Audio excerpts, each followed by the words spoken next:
মেয়েদের সব থেকে বড় সৌন্দর্য হচ্ছে চুল, আর আমার তো সেই চুলটাই পুরো কেটে বাদ দিতে হয়েছিল। হ্যালো এভরিওয়ান, আজকে আমাদের ঘরটা দেখো, এদিক থেকে সব খুলে টুলে নিয়ে চলে যাচ্ছি, কারণ এই ঘরটা প্রচণ্ড পরিমাণে গরম, প্রচুর গরম, নিতে পারছি না। জাস্ট সেই জন্য এই দিকটা পুরো খুলে টালে নিচ্ছি খাটটা, কারণ এইটা সব থেকে বড় প্রবলেম হচ্ছে খাটটা কিনি, খাটটাই হচ্ছে সব থেকে মেন সমস্যা। ওটাই প্রীতম খুলছে এখন।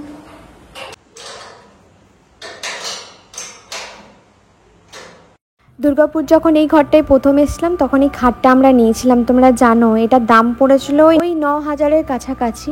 তো খাটটা না তখন বেশ অসুবিধার মধ্যে পড়েই একটা নিতে হয়েছিল, কারণ আমাদের জানো 3 জনে শুতে ভীষণ অসুবিধা হয়। এই খাটটাতেও যে খুব খোলাখুলিভাবে শুতে পারি তা না, তবে হ্যাঁ, যে চৌকিটা শিলিগুড়িতে কিনেছিলাম সেই চৌকির তুলনায় এই খাটটা বেশ অনেকটাই বড়, তো সেই কারণে এখানে একটুখানি অ্যাডজাস্ট করে শোয়া হয়। তবে এখন কেন জানি না মনে হয় কোয়ালিটি অনুযায়ী মনে হচ্ছে খাটটার একটু বেশি দাম পড়ে গেছে, কারণ এই যে দেখো এখানে খোলাখুলি চলছে। এই খাটটা এখন ওই ঘরে গিয়ে আবার সেটিং করতে হবে, তো সেই কারণে প্রীতমই করছে, আর আমি কোনো কিছুতেই হাত লাগাইনি। আমাকে শুধু প্রীতম একটা কথাই বলেছিল যে তুই শুধু একটু ভিডিও করে দিস, ধরে দিস, যখন যেখানে বলবো সেগুলো একটু ধরে দিস, কারণ ও আমাকে একদম এইগুলোর থেকে দূরে থাকতে বলেছে, একদমই হাত দিবি না, তো হাত দিবি না। আর এগুলো সব আমরা রাতের দিকে করছিলাম, জানো প্রায় রাত কটা বাজে তখন বলছি তোমাদেরকে। অর্ককে খাবার দাবার সব কিছু খাইয়ে টাইয়ে রাতের বেলায় এই কাজটা আমরা করতে বসেছি। কবে থেকেই বলছিল জানো যে এই ঘরটা এই রুমটা থেকে ওই রুমটাই নিয়ে যাব, তার কারণ হচ্ছে অনেক সময় দেখবে ঘর রুম আমাদের একটুখানি জানো তো চেঞ্জ করা উচিত, আর ঘরের জিনিসপত্র না এদিক থেকে ওদিক চেঞ্জ করা উচিত। তার কারণ হচ্ছে অনেক সময় না যেই দিকে আমরা জিনিসপত্রগুলো রাখি আমাদের উপর অনেক সময় শ্যুট করে না, বা বলতে পারো অনেক সময় খাটে না। তো এই কারণেই তো আমার যেহেতু এইদিক ওদিক করে মাথা দিয়ে শোয়ার একটা অভ্যেস আছে, তো এই কারণে প্রীতম বললো যে ঠিক আছে খাটটা একটুখানি এদিক থেকে ওদিক করে দিই। আর তার থেকেও বড় রিজন হচ্ছে আমাদের এই যে ঘরটা দেখছো না, এই ঘরটার প্রচুর গরম হয়, প্রচুর গরম হয়। কোনো একটা নির্দিষ্ট টাইমও না এই ঘরটা না একদম ঠান্ডা থাকে না।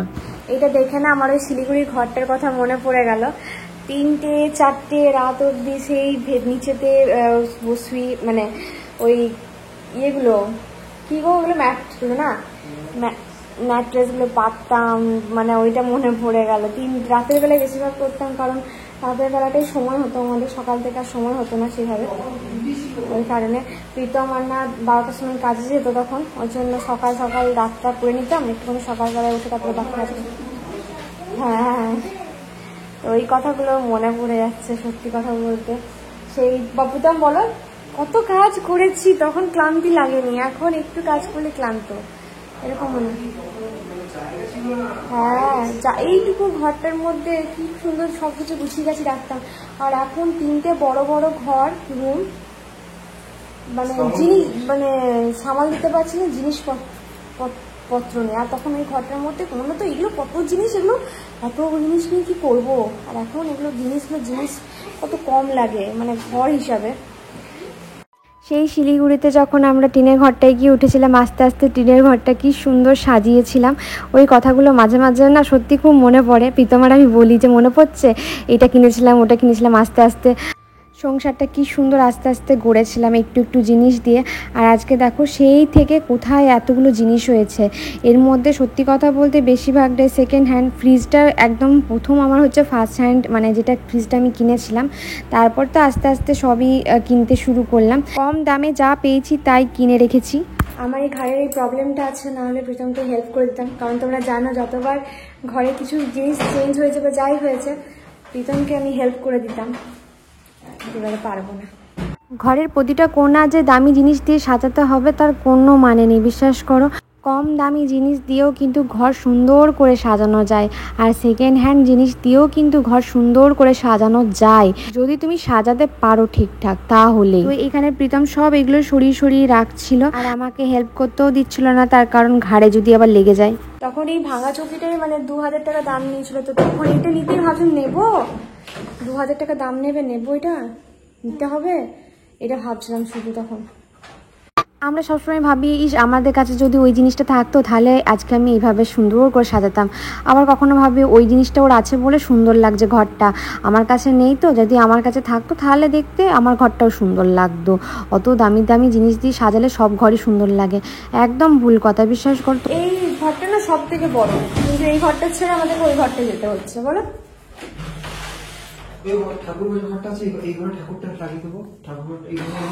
তোমার কাছে যেইটুকু আছে, যতটুকু আছে সেইটুকু দিয়ে ঘরটা সাজানোর চেষ্টা করো তোমরা, দেখবে তোমাদের ঘরটাও ঠিক অন্যদের ঘরের থেকেও সুন্দর লাগবে। একটু যদি জিনিসগুলো অ্যাডজাস্ট করে পরিষ্কার পরিচ্ছন্ন করে একটু সাজিয়ে গুছিয়ে রাখা হয় না, ঘরটা এমনিই সুন্দর লাগে। তাতে ওই দামি টামি কিছু জিনিস লাগে না। এই যে এই চৌকিটা বলো 2000 টাকা তখন দাম নিয়েছিল, জানি 2000 টাকা অনেকটাই বেশি নিয়েছিল, তার কারণ হচ্ছে চৌকিটা বেশিরভাগটাই ভাঙা, ঠিক আছে। তো তবু আমাদের সেই সময় না এই ভাঙা চৌকিটা অনেক স্বাদ দিয়েছে, অনেক বলতে অনেকটাই স্বাদ দিয়েছে। নিচে কাঠের প্লাই মেরে এটাকে একটু শক্ত করে নিয়েছিলাম, বলতে নেই শিলিগুড়িতে যত গুলো দিন ছিলাম এটার উপর অর্ক খাটে ঝাঁপি করেছে, সবই করেছে।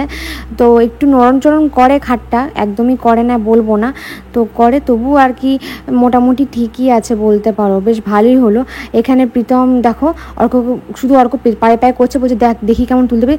ভাবতে পারো এইটুকু ছেলে এটাকে তুলে নিয়ে চলে আসছে, তার মানে এই ছেলের কত গায়ের জোর। এই বললাম না সিটকে পাড়া চেহারা হয়েছে, তো কি হয়েছে, এই বাপ বেটা দুজনেই সিটকে হতে পারে, ঠিক আছে, কিন্তু এদের গায়ের জোর না বললাম তো 100টা হাতির সমান। কিছু কিছু মানুষ আছে যারা পাতলা মানুষদেরকে আন্ডার এস্টিমেট করে, তো আমি তাদেরকে বলবো একদম করো না, জানো তো এদেরকে হালকাভাবে নেওয়াটাই ভুল। এদের গায়ে যা জোর থাকে না, ওই ফাঁপা শরীরে তা থাকে না।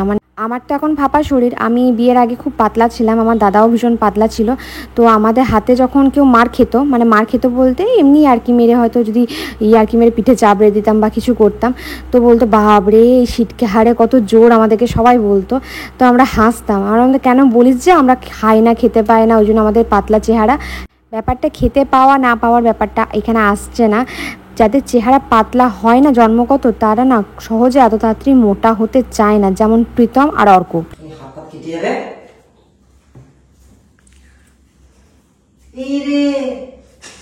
কি হয়েছে প্রীতম, কি হয়েছে প্রীতম? দেখো কি সুন্দর, এইটা এই খাপটাতে লাগবে, এমনি করে ওই দিকটা লাগাতে হবে। এইটা যেমন এরকম রয়েছে, এইটাও না এরকম থাকতে হবে, এটা উল্টো দিকে লাগিয়ে দিয়েছে। আমি না ভাবছিলাম যে কত করে নিয়ে এসে লাগাবে, তখন বুঝবে। আর আমি তো ছোটোর থেকেই একদম গাবলা গুবলা ছিলাম, আমার ছোটোবেলাকার আমি বিশাল মোটা ছিলাম, বিশাল। তো এতটাই মোটা ছিলাম, তো তারপরে ক্লাস 2তে না 3তে আমার চেহারা ভেঙে যায়, তারপর থেকে আর চেহারা হয়ই না। তারপরে আবার এইচএস দেওয়ার পর থেকে দেখলাম বেশ ভালোই, বেশ ফুলে গেলাম। তখন তো আর বুঝিনি যে কেন ফুলে গেলাম, তারপরে হঠাৎ করে যখন টেস্ট করালাম তখন জানতে পারলাম যে আমার থাইরয়েড হয়ে গেছে। তাই যারা পাতলা আছো তারা মোটা হওয়ার জন্য এত লাফাও না, বিশ্বাস করবে না কোথার দিক দিকে যে কোথায় মোটা হয়ে যাবে কোনো ঠিক নেই, তখন আবার পাতলা হতে পারবে না। আর পাতলা চেহারায় যা কাজ করা যায় একটা মোটা চেহারায় সত্যি বলতে পারবে না, ছুটে সব কাজ করা যায় পাতলা চেহারায়। আমি নিজে করেছি জানো, একদম সরু টিংটিংয়ে ছিলাম তখন সব কাজ পারতাম ছুটে। আর বিশেষ করে মোটা যত শরীরটা ফেপে যায় না, পায়ের উপর প্রচণ্ড পরিমাণে ব্যথা হয়, পা হাঁটু এগুলো প্রচণ্ড পরিমাণে ব্যথা হয়, তার কারণ হচ্ছে পায়ের উপর পুরো ওয়েটটা পড়ে সেই কারণে। আর এই যে দেখো এখানে পুরো খাটটা সেট করে দিয়েছে প্রীতম, ভুলভাল প্রথমে সেট করেছিল, তারপরে আবার সব খুলে টুলে আবার নতুন করে সেট করতে হলো। কালকে অর্ক সকালবেলায় স্কুল আছে, জানি না কখন শোবো কখন কি করব সব কিছু। এখন বাজছে প্রায় 12:30টার মতো, তাই এই ঘরে তাড়াতাড়ি করে অর্ককে বিছানাটা করে দিয়ে টেবিল ফ্যানটা দিয়ে বললাম যে তুই ঘুমিয়ে যা, তারপরে আস্তে আস্তে আমরা না রাতে করব।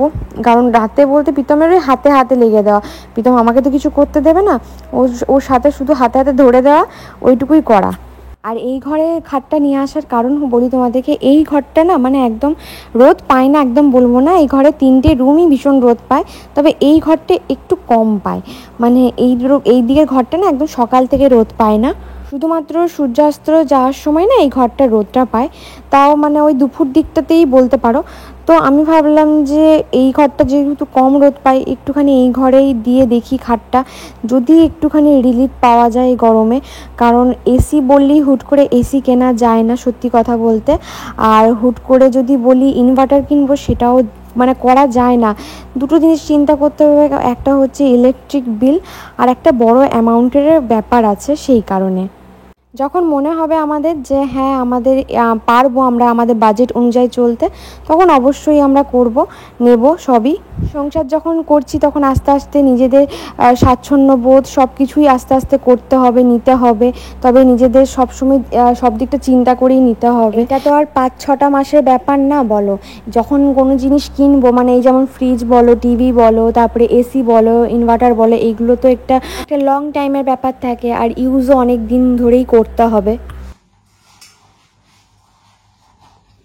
এই সব কিছু করার শুধুমাত্র বৃষ্টির জন্য, কারণ ওষুধগুলো এখন বন্ধ আছে। এদিকে রোদটা ডাইরেক্ট পড়ে, ও একটুতে হাইপার হয়েছে, এখন রেগে যাচ্ছে, একটুতে মুড সুইং হচ্ছে। আবার মেডিসিন স্টার্ট হবে রিপোর্টগুলো আসার পর, টেস্টগুলো হওয়ার পর। সেই জন্য এই ঘর থেকে ওই ঘরে শিফট করে দিচ্ছি, কারণ ওই ঘরে একটু ছাও, মানে এই ঘরটায় পাশের ঘরটা বাথরুম, তারপরে ওইটা আছে রিফ্লেকশন, মানে রোদটা আসে না এতটা, আর ঘরটা ঠান্ডাও থাকে। আর মাছি মশাটা প্রচুর, জঙ্গলের সাথে একটু, ওই জন্য একটু বেশি মনে হয় মাছি মশাটা আছে। আশেপাশেটা এত পরিষ্কার নেই, বাকি সবই ঠিক আছে। আর এই যে লম্বা মানুষের একটা খুব ভালো সুবিধা, যে কোনো জায়গায় হাত চলে যায়। ফ্যানটা কি সুন্দর পেরে নিল, একটা খাটের উপর টুল চাপিয়ে, ছোট টুলগুলো হয়, চাপিয়ে কি সুন্দর পেরে নিল। এবার ফ্যানটাকে মুছে ওই ঘরে সেট করবে। আমি বললাম তুমি পারবে? বলছে হ্যাঁ, ফ্যান লাগানো এমন কি ব্যাপার। আমি বলছি বাবা পারবে তো, না রাতের বেলায় খুলে পড়ে যাবে গায়ে। তো হাসছে জানো, বলছে যে ধুর গায়ককে তার এবার খুলে পড়ে যায় নাকি, আমি ঠিকঠাক সেট করে দিচ্ছি। আমি বলছি কী করে, মানে ও সব পারে। আমি একটা জিনিস দেখি শুধু প্রীতমের দিকে তাকিয়ে, ও সব জানে জানো তো, সব শিখে রেখেছে। শুধু ওর কাজের মধ্যে দুটো জিনিসও পারতো না, এক হচ্ছে রান্না করতে, যেটা ও শিখে গেছে, আর দুই হচ্ছে গুছিয়ে কথা বলতে, যেটাও আস্তে আস্তে শিখছে। সত্যি কথা বলতে ও কথা খুব একটা বলে না, মানে খুব একটা কথা বলতে পারে না। আমরা যেমন কথা বলতে পারি, কথা বলতে ভালোবাসি, সেরকম ও খুব একটা যে কথা বলতে ভালোবাসে এমনটা না। সব কিছু এই দিক থেকে ওদিক নিয়ে আসা হয়ে গেছে, সব কিছু সেটিং করাও হয়ে গেছে। এবার দেখতে হবে যে ঘরটা অ্যাকচুয়ালি লুকটা কতটা আমাদের পরিবর্তন হলো। কালকে অনেক রাতে শোয়া হয়েছে, শোয়ার পর ঘরটাকে পরিষ্কার করা হয়েছে। আর যেই রুমটায় আমরা শুয়েছিলাম সেই রুমটায় বেশ ভালো ঘুম হয়েছে। আর এদিকে দেখো জানলা ফানলাগুলো একদম খুলিনি, প্রচুর রোদের জোর বাইরে, প্রচুর মানে প্রচুর। একটু চা বানাবো, মানে মাথাটা কি ধরেছে বাবা। সকালবেলায় উঠে কি পরিমাণে গা হাত পায়ে ব্যথা করছে, আর তেমন মাথা ব্যথা। তার কারণ হচ্ছে কালকে রাতের ঘুমটা খুব ভালো হয়েছে, ঘরটা বেশ ঠান্ডা ছিল। আমি উঠে দেখছি প্রীতম বাগিয়ে নিয়েছে, অনেক বাগিয়ে নিয়েছে, অনেক মানে পুরোটাই বাগিয়ে নিয়েছে। আর ওই ঘরটা তোমাদের পরে দেখাবো যে কীরকম লাগছে সেট করার পর। ঠিক আছে, আগে পুরো করে নিই, তারপর দেখাবো কীরকম লাগছে সেট করবার পর। আজকে তেমন খুব একটা রান্না করব না, কারণ একটু মানে হালকার মধ্যেই খাবো। একটু ভাতে ভাতে দিচ্ছি সব কিছু, আলুটা সেদ্ধ করতে দিলাম, আর এদিকে চাটা ছিল, আর কালকে রাতে রুটি ছিল, সেটাকে একটু খরা করে ভেজে নেব, ভেজে ওইটাই খেয়ে নেব। আর এদিকে দেখো 2 রকমের মাছ নিয়ে আসা হয়েছে। আজকে মাছগুলো করব না, প্রথমে ভেবেছিলাম মাছ করব, তো পাতলা করে ঝোল করব ভাবলাম। তো দেখা যাক, যদি রাতে খাই তখন রাতেও আমি করে দিতে পারি পাতলা করে মাছটার ঝোল। যদি বলে যে হ্যাঁ খাবো তাহলে করে দেবো, আর যদি বলে যে না খাবো না, তাহলে একদম মানে অন্যরকম সিম্পল ভাতে ভাতেই আজকে খাবার করব। সব রকম সবজি দিয়ে একটা ডাল করব, আর দেখি কিছু একটা করব। মাছটা ভালো করে বেছে দেয়, কিন্তু এই ছোটো মাছগুলোর আঁশগুলো আবার ঠিকঠাক করে ছাড়িয়ে দেয় না, ওইটা আবার আমাকে আলাদা করে ছাড়াতে হয়। আর চিংড়িটা জানো তো, এনার কাছে যার কাছ থেকে নিই, ইনি ভালো মানে মাছটা ভীষণ ভালো দেয় জানো তো। আর আমি মাছের টেস্ট খুব ভালো বুঝি, তার কারণ হচ্ছে আমার নাম ছোট্ট করে আমার বাবা রেখেছিল যে আমি নাকি বিড়াল, কারণ আমি মাছ খেতে খুব ভালোবাসি। আমার বাবা ছোটোবেলায় বলতো মাছওয়ালা দেখে বিয়ে দেবো মেয়েকে, যাতে মেয়ের মাছ খেতে অসুবিধা না হয়। আমি এত মাছ খেতে ভালোবাসতাম জানো, আর এখনও বাসি না, একদমই বলবো না, তবে হ্যাঁ ছোটোবেলায় যে পরিমাণ ভালোবাসতাম অতটাও না। তো এখানে প্রীতম আর আমার চাটা করে নিয়েছি, রুটি আর চা খেয়ে নেবো সকালবেলায়, এটাই টিফিন করে নেবো। আর তারপরে দেখো দুপুরে খাওয়া দাওয়া করে, দেখো তো এই পাতাটা কি কেউ চিনতে পারছো নাকি, দেখি কতজন চিনতে পারো। আশা করছি চিনতে পারছো, এটা লাল চায়ে দিয়ে খাই। আর থাই স্যুপ এটা খুব ভালো হয়। তো ওই জন্য আমি এটা গাছটা নিয়ে এসলাম। তো পাতাগুলো না একটুখানি শুকিয়ে যাচ্ছিলো, তো সেই পাতাগুলো কেটে আমি একটুখানি স্টোর করে মানে জমিয়ে রাখছি এটাকে। চায়ের সাথে, লাল চায়ের সাথে দিলে খেলে ভালো লাগবে। আমি বলে দিচ্ছি গাছটার নাম, সেটা হচ্ছে তোমার লেমন গ্রাস। এই রুমটা এখন অর্কর পড়ার রুম হয়ে গেছে আর খেলার রুম হয়ে গেছে নাকি অর্ক? হ্যাঁ, জামা চেঞ্জ করছিস নাকি? কোন জামা পরাবি আবার? নিজের জামাগুলোকে সব পুতুলগুলোকে পরাচ্ছে। এটা তোর বোন? যা খুশি নাকি নিজের জামা প্যান্টগুলো পরাচ্ছিস যে, ওগুলো করে নষ্ট করছিস যে ভালো করে জামা প্যান্টগুলোকে। পুরোনো যাই হোক, ঘরে তো পরা যাবে, ওগুলো ওরকম নষ্ট করলে হবে? আর ঘর গুছিয়ে রাখা আছে কিন্তু, আর নোংরা করবি না। তো এই রুমটা না অর্কর মোটামুটি, অর্কর রুম বলে যখন কিছু নেই, এখন অনেকটাই ছোট। তো অর্ক এটা পড়ার জন্য একটু খেলবে টেলবে, ওই জন্য এই ঘরটা পুরো করে দিচ্ছি, যে এই ঘরটাতে ওর শুধু পড়ার আর খেলার টেলার এসে জিনিসপত্র থাকবে। হ্যাঁ না, শোয়ার জন্য না বাবা, এখন থেকে বলছি শোবো না এখানে। এই বিকাল দিকটা ওকে একটা, অর্ককে একটু ভারী খাবার দিলে না, মানে না দিলেই নয়, ওই জন্য না মানে দুধ সাবুটা দিই। আজকে একটু সুজি করে দেবো পাতলা করে, ওইটা খাওয়াবো। ওটা খেয়ে পেট ভরে থাকবে অনেকক্ষণ, একটু বেশিক্ষণ পড়তেও পারবে। তারপর যদি খিদে পায় হালকা, তখন একটু দুধ দেওয়া যাবে। ছেলের একদম কথাটা শুনলে রাতে একা ঘুমাবে। এখন থেকেই বলে যে মা আমি তো একা শুতে পারি, বলো মানে এখন থেকেই একা শোয়ার কী যে নেশা কে জানে। এদিকে অর্ককে সুজি করে দেবো, এখানে ঘি দিয়েছি, আর ঘিয়ের মধ্যে সুজিটাকে একটুখানি হালকা করে ভেজে নেবো। ভেজে আমি একটুখানি গুড় দিয়ে ওকে জল করে একটুখানি মানে একটু ঝোলা করে এই সুজিটা দেবো। এরকমভাবে সুজি খাওয়ানোটাও মানে ভাবলাম যে এইভাবেই দিই, পেটটা অনেকক্ষণ ভরে থাকবে। আর পড়তে বসে বারবার করে খিদে পেয়েছে বলে তো বিরক্ত লাগে জানো তো পড়াতে, ওই বারবার করে ওঠা, এ করা ওই করা, তার থেকে অনেকক্ষণ পেটটা ভর্তি থাকবে। আর এদিকে আমি দেখো যে পাতাগুলো কেটেছিলাম লেমন গ্রাসের, ওই লেমন গ্রাসের ওই দিয়ে একটুখানি লাল চা দিয়ে একটু ফুটিয়ে নিচ্ছি, চিনি দেবো না, দিয়ে খাবো, দেখবে দারুণ গন্ধ আর খুব ভালো মাথা ছাড়ে জানো। এই যে এর মধ্যে জল দিয়ে দিলাম, পাতলা করে করব, একটু গুড় দিয়ে দেবো, ব্যাস একদম ঝোলা করে নামিয়ে নেবো, থালিই হয়ে যাবে। অর্ক মাঝে মাঝে বলে মা আমার একটা রুম করে দাও না গো, ওই রুমটায় শুধু আমি থাকবো, মানে ওইখানে আমি শোবো টোবো। আমি বললাম তুই আমাকে ছেড়ে শুতে পারবি? তখন আবার রাতে শোয়ার সময় জানো তো টুক করে চলে এসে আমার বিছানার পাশে শুয়ে পড়বে। তখন বলবে না আমি তো শুতে পারবো না, তোমাকে ছাড়া কি আমি শুতে পারি? তো আমি বলছি যে না, যতদিন পারছো ততদিন শো, তারপর তো আলাদা করতেই হবে তোমাকে। একটু বড় হয়ে গেলে তো তোমাকে তো আলাদা শুতেই হবে, তোমার আলাদা একটা ঘর করতেই হবে। তো এখন আমার কাছে শো, এখন আমার কাছে থাকো। তো চুপটি করে শুয়ে পড়ে। তবে হ্যাঁ, আলাদা রুম পাওয়া নেশা ওর আছে, যেটা আমাদেরও ছোটোবেলায় একটা ছিল। তবে আমার বাবা মা সত্যি কথা বলতে আলাদা ঘর বলে আমাদের কোনোদিনই কোনো কিছু দেয়ও নি, আর কোনোদিন দেবেও না বলে দিয়েছিল। তো ওই জন্য আমরা পাইও নি। তো এই যে এখানে ওকে খাওয়াবো, একটু টিভি দেখবে, ঘুম থেকে উঠে একটু টিভি দেখবে, বইগুলো নিয়ে বসেছিল। খাওয়ার টাইমটাতে ও একটু বলে মামাকে একটু টিভি চালিয়ে দাও। তো এই বিকাল খাবার টাইমটাই বলবে একটু দাও। তো এখানে গরম সুজিটা ছিল, সেটা ঠান্ডা করে দিয়েছিলাম, গরমই ছিল। তো এখানে ওই যে সুজিটা একটু মিষ্টি দিতে হতো, দেখবে মুখটা কেমন করবে। সুজিটা যদি একটু মিষ্টি দিতাম তাহলে একটুখানি ভালো হয় ওর জন্য। এখানে ফু দিয়েই খাওয়াচ্ছি, এই দেখো মুখটা কেমন করে। এই খাওয়াতে আমার না এটা দেখে না ওই ছোটোবেলায় সেই স্যারেল্যাক্স গুলতাম অর্কর, সেইটা আমার মনে পড়ে গেল জানো। এক বাটি করে স্যারেল্যাক্স গুলতাম আর খাওয়াতে হতো, আর কতক্ষণ ধরে বসে খাওয়াতাম। আমি কোনোদিনও ওকে ঘুরিয়ে খাবার খাওয়াইনি, গল্প বলেই খাবারটা খাওয়াতাম। ফোন আমি দিতাম না, এবার ফোনের নেশাটা মাঝে হয়েছিল। তো সেই ফোনের নেশাটা ওর এখন একদমই, ফোন জিনিসটা কি জানে না। মাঝে যদি মা বাবা যদি দিয়ে দেয় তো বকা খায় আমার কাছে খুব।